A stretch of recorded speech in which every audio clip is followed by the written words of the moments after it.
At 83, I made one of the hardest decisions of my life. I moved into a nursing home. I thought it would be a place of peace, safety, and companionship. My family told me I'd have everything I needed: meals prepared, nurses nearby, and no more worrying about housework or falls. It sounded comforting, but once I got there, I realized I hadn't gained peace. I had lost freedom. At first, I tried to convince myself I'd made the right choice. The staff was polite, the rooms were clean, and the routine seemed well organized. But slowly, something began to change inside me. I felt smaller, quieter, like a guest in my own life. I had traded control for convenience, and I didn't know how much that trade would cost me. In this video, I want to share 5 reasons I deeply regret moving into a nursing home. These are not just complaints, they are lessons. Lessons about independence, connection, and what it truly means to live with dignity. I wish someone had told me these things before I made that decision. Stay with me until the end, because the last reason is the most important, the one that changed how I see aging altogether. And if you know someone who's thinking about a nursing home, this might be exactly what they need to hear before they make the same mistake I did. Let's begin. Reason 1. Losing my freedom of choice. The first thing I realized after moving into a nursing home was how quickly freedom disappears when your life becomes part of a system. Before I moved in, I had my routines. I could brew my coffee when I wanted, take my walk at sunrise, and sit on the porch as long as I pleased. My choices shaped my day. But once I arrived, I discovered that everything, from when I woke up to when I could take a shower, was already decided for me. At first, it didn't seem like a big deal. I told myself I could adapt. But over time, the lack of choice began to chip away at my sense of self. Breakfast came at a fixed hour, even when I wasn't hungry.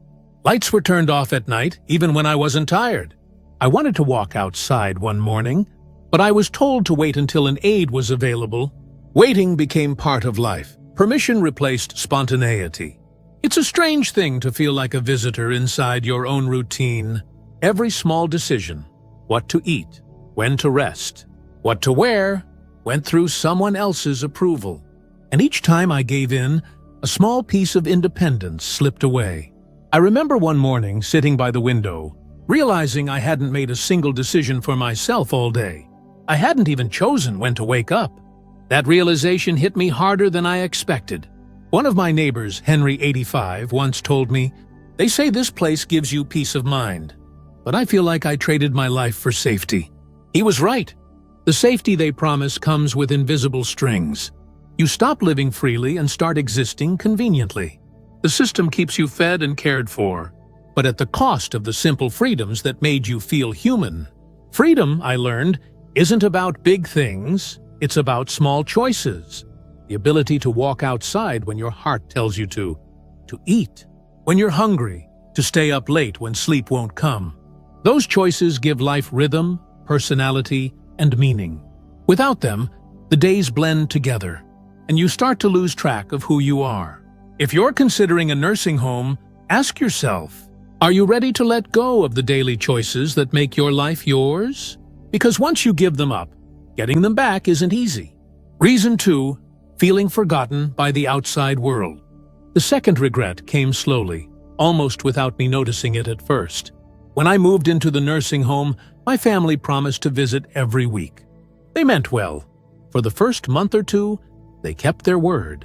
My daughter brought homemade soup, my grandson helped fix my old watch, and my son would sit with me on the porch talking about sports. Those moments reminded me that I still had a place in their world. But as time went on, the visits became fewer, the calls shorter, and the promises vaguer. I don't blame them. Life outside moves fast. People get busy. But inside the home, time slows down until every hour feels like a day. I started watching the clock differently, hoping for footsteps in the hallway, waiting for someone to call my name. There were days I'd sit by the window, just to watch cars go by, imagining where everyone was headed. That's when I realized something painful: the world doesn't stop for you, just because your life has gotten smaller. One winter afternoon, I sat in the common room, watching other residents stare toward the door, waiting for family who wouldn't come. A woman named Evelyn, 87, used to tell me her daughter would visit next weekend, but that weekend rarely arrived.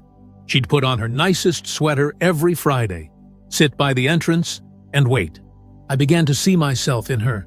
The longer we waited, the more we learned to lower our expectations, until we stopped expecting anything at all. It's not that people forget you out of cruelty. They forget you because you're no longer part of their daily rhythm. When you're not present, you slowly fade from the story. And while they move on, you remain in a place that feels frozen in time. That loneliness is heavier than any illness. It settles into your bones, making you question your worth, your relevance, your place in the world. I remember one night I almost called my son, but I stopped. I didn't want to sound needy. I didn't want to remind him that I was here, waiting. I put the phone down, and in that silence, I felt something break inside me. That's when I realized being cared for isn't the same as being loved. If you're thinking about moving into a nursing home, understand this: the walls may protect you, but they also separate you. The people who love you might not mean to forget, but distance has a way of turning love into memory. And once you become a memory, it's hard to feel like you still belong in the world outside. If you're still watching this video and find these insights valuable, please type number 2 in the comments, so I know you're still with me. And if you haven't subscribed yet, make sure to subscribe and turn on the bell so you don't miss any videos. Your support truly encourages us to keep creating meaningful content. Now, let's continue. Reason 3. Losing my sense of purpose. When I moved into the nursing home, I thought I was only changing where I lived. What I didn't realize was that I was also changing why I lived. At home, I had my responsibilities.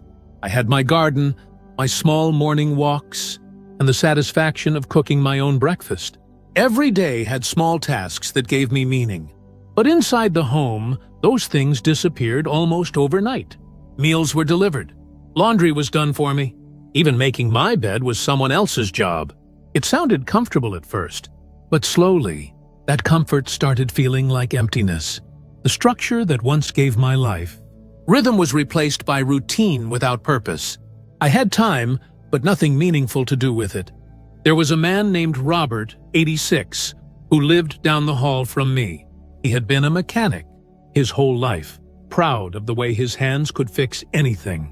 Here, there was nothing to repair, no reason to use the skills that had defined him for decades. I once saw him sitting in the corner, staring at his hands and whispering, "They used to have a reason." That moment broke my heart because I knew exactly what he meant. Purpose isn't about staying busy, it's about feeling needed. And when you're surrounded by people who do everything for you, you stop feeling needed. You start feeling replaced.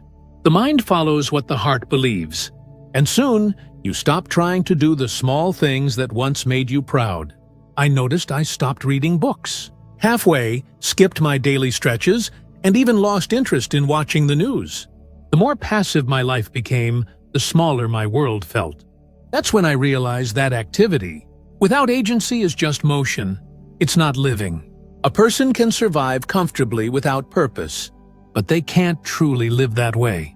It's the difference between passing time and being alive within it. If you're thinking about moving into a nursing home, ask yourself this: what gives your life meaning right now? Because once you enter a place where everything is done for you, holding on to that, meaning becomes harder than you think. You won't just lose control of your schedule. You might lose the reason you get up in the morning. Reason 4. Declining health faster than expected.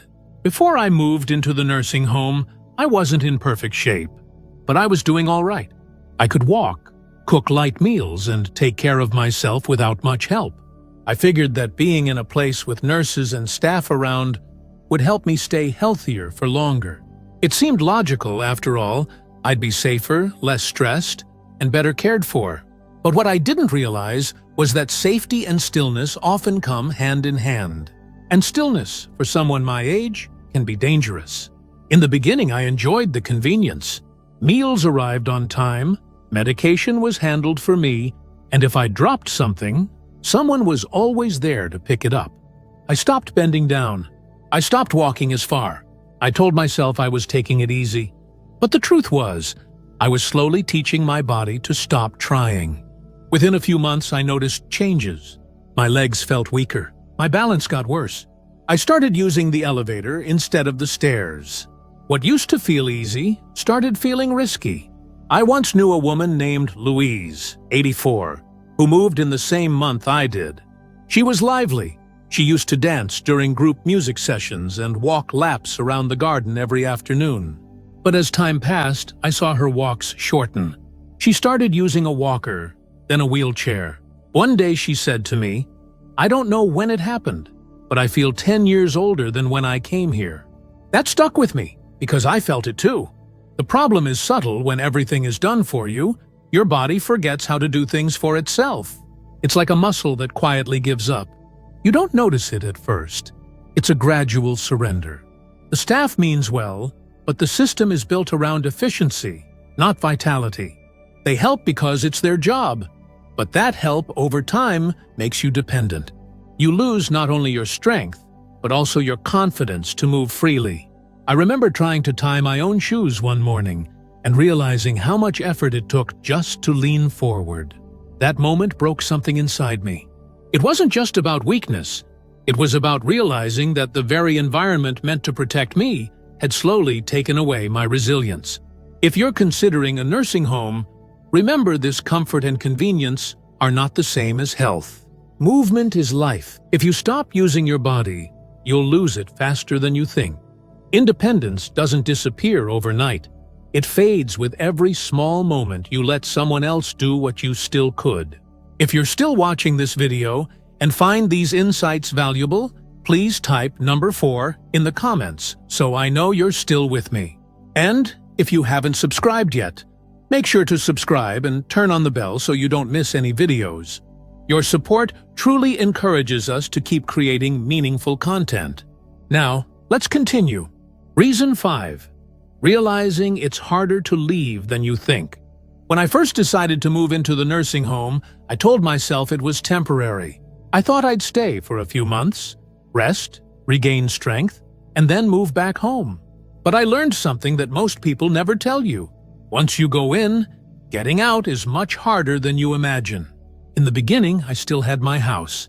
My son promised to keep it in good condition, and I believed I'd return once I adjusted. But as time passed, small changes started to happen. My furniture was sold, my garden overgrown, and my home slowly stopped being mine. When I mentioned the idea of returning, the response was always the same: "Dad, it's safer here." Safety became the word that ended every discussion. But what no one explained was how quickly dependence grows. Inside the nursing home, everything is done for you. Meals, laundry, medication, bathing. It's convenient, yes, but it weakens your sense of ability. After months of that, you start questioning whether you could even live on your own again. The thought of leaving doesn't feel liberating anymore. It feels frightening. That's how the place keeps you, not by force, but by quiet reliance. I met a woman named Carol, 82, who moved in around the same time I did. She used to say, "I'll be out by Christmas." That first Christmas came and went. Then another. One day, she looked at me and said softly, "I think I've been here too long to start over." That's what happens to most of us. The longer you stay, the smaller your outside world becomes. Friends drift away, neighbors forget, and your own confidence fades until leaving feels impossible.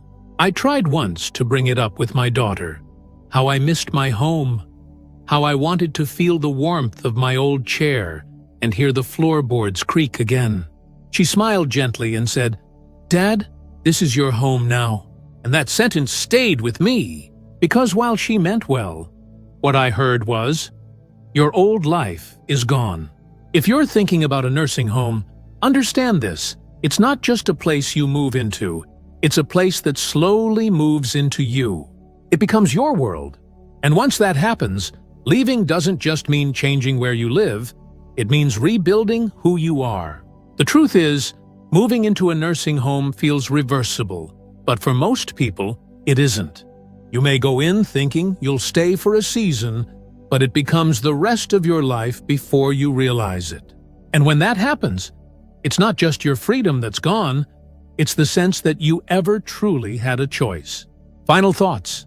Looking back, I don't regret growing older, but I do regret believing that a nursing home was the only answer. I went in hoping for comfort and safety, but what I found was a quiet erosion of freedom, purpose, and connection. No one told me that the price of convenience could be so high. You don't just give up your home, you give up a piece of who you are. That doesn't mean nursing homes are evil. Some people truly need the level of care they offer, and there are kind-hearted staff who do their best every day. But before you make that choice, ask yourself what you're giving up. Ask yourself whether you're truly ready to surrender your independence for the sake of structure. Because once you do, it's not easy to reclaim it. If I could do it over, I'd fight harder to stay in my own home. I'd explore every option, home care, community support, part-time assistance, before signing away my independence. Because home isn't just a place. It's the rhythm of your days, the smell of your kitchen, the feeling of ownership over your own time. And those things, once lost, are worth far more than convenience. So if you're standing at that crossroads, don't let fear make the decision for you. Think carefully. Talk honestly with your family. Remember that your independence is a living part of you. And once you give it up, life changes in ways you can't easily undo. If you found this video helpful, please remember to hit the like button. It really helps us bring you more valuable content.